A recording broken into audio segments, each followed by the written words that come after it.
So why can't we sit still? I was thinking about something the other day and I couldn't shake it. And I was driving. When was the last time I sat still? Not for a minute, not even for 30 seconds, not even the length of one breath without my hand drifting towards my phone. I don't remember deciding to become this way. It just happened. Nobody announced it. There was no moment where I surrendered. And yet, here I am, a man who cannot wait for his oatmeal to be ready without checking something, everything, anything, right? We all do that. Now, I know what you are thinking. Every generation believes it invented distraction. The same way every generation believes it invented heartbreak. Well, fair enough.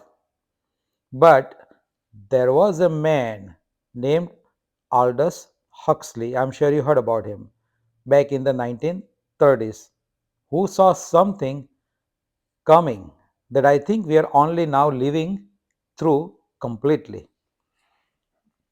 He didn't imagine a world that would crush people with pain. He imagined something quieter than that, a world that would keep people obedient by keeping them entertained. Yes, entertained, not oppressed, just distracted. That's it. And the more I sit with that, the more I think he wasn't wrong. He was just early. Aldous Huxley said a truly efficient system of control wouldn't need slaves who are forced into submission. No, it would have slaves who love their own captivity because nobody has to force you to do what you already want to do, right? Like, I'm sure you remember George Orwell. He was afraid of a world where books would be banned. But Huxley, he was afraid of a world where no one would want to read them anymore. Orwell feared people being starved of information, while Huxley feared people being drowned into it. And that is what exactly we are into it. I think about that difference more than I probably should. And here is the part that humbles me a little. Distracting isn't something that happens to us from outside. It is a negotiation we are having with ourselves every single waking minute. Being alone with our own thoughts is, for most of us, quietly unbearable. We can't stand ourselves. There is a research on this. The people would rather give themselves small electric shock than sit alone doing nothing for 15 minutes. Can you believe that? Huxley understood this appetite for escape decades before anyone had the data to prove it. He talked about it. He talked about humanity's almost endless appetite for distraction. And he wasn't describing us, he was diagnosing us. Think about what surfaces in unoccupied times when you're not doing anything. The grief surfaces, the regret surfaces, that quiet, uncomfortable question of whether our life is actually going somewhere. Even that surfaces too. And distraction, it's not neutral. It's not a neutral entertainment. It's a medicine for a wound. Pay attention to this. It's a medicine for a wound most of us would rather not look at directly. So think about it. Every time I reach for my phone in an elevator, what am I doing? I'm performing a small act of avoidance. And avoidance repeated enough times across enough years becomes a personality. And I'm not sure if you read the book, but in Huxley's book, Brave New World, people were given a drug called Soma. Whenever the discomfort threatened to show up, they were given that. It smoothened every rough edge of life. No need for anger, no need for grief, no need for boredom. Soma dissolve it all instantly, painlessly, on demand. And his real insight was this, that a population sedated by a pleasure doesn't need a police force. It polices itself into submission. We don't have Soma, but I would argue we have something even more effective because it doesn't even require chemistry. We have infinite scroll, we have autoplay in the YouTube and Instagram and everywhere else. We have algorithms built with frightening precision. Yeah, there are PhD scientists deciding this to find the exact kind of content that keeps our thumb moving. Soma had to be manufactured and handed out. Ours manufactures itself around us, adjusting in real time to whatever keeps us most comfortable and most compliant, and it shows up in our timeline. Huxley imagined a drug that made people content in circumstances they should not have accepted. And look at your notification tonight and ask yourself honestly, is that fairly accurate description of most of our evenings?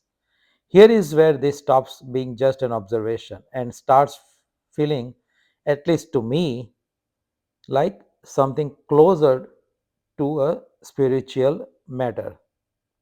You know, attention might be the only thing any of us actually own, not our possessions, not even our relationship, not in the way we think.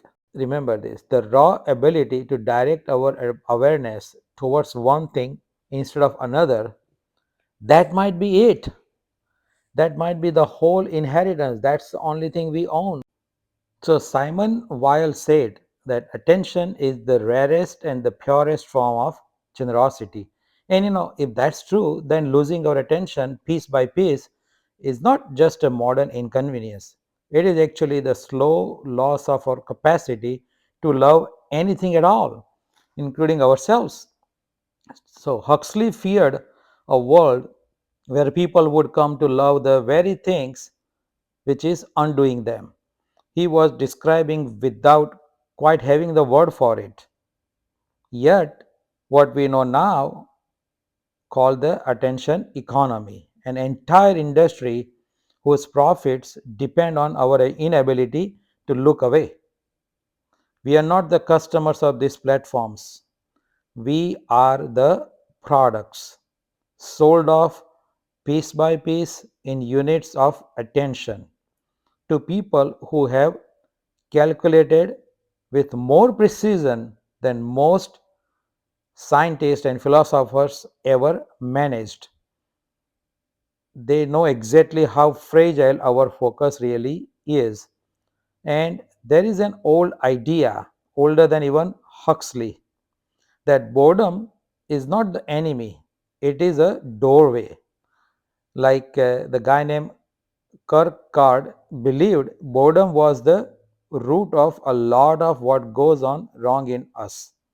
But he also believed that facing it, yes, facing the boredom honestly, was the beginning of an honest life.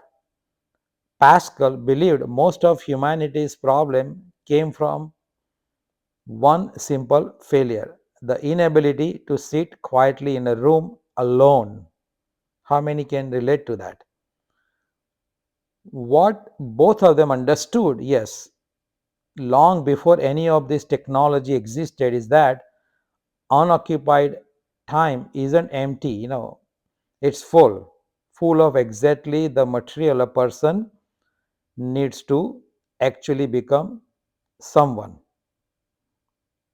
instead of simply performing someone. So, Huxley's vision, if you sit with it, is almost chilling. Think about it, a world that would never let you find out what boredom might have taught you because no, it would never let you experience it. Huxley wrote that the truth will set you free, and we have heard this many times. But most people want nothing more than to be excused from the effort of looking at it. Nobody wants to think about it. The line, this line, stops me every time, not because it is cynical. So the freedom because was it never is really the accurate. problem, effort was the problem. And distraction is the thing that finally solved effort's inconvenience at the cost of everything effort was actually for. So, what happens to someone who never sits with discomfort? I don't think they become bad people. I think they become shallow in the exact way Huxley meant it, a surface with nothing tested underneath, pure surface existence. Depth is not something we are born with, it is built slowly in the exact minutes we now spend somewhere else, like scrolling the phone.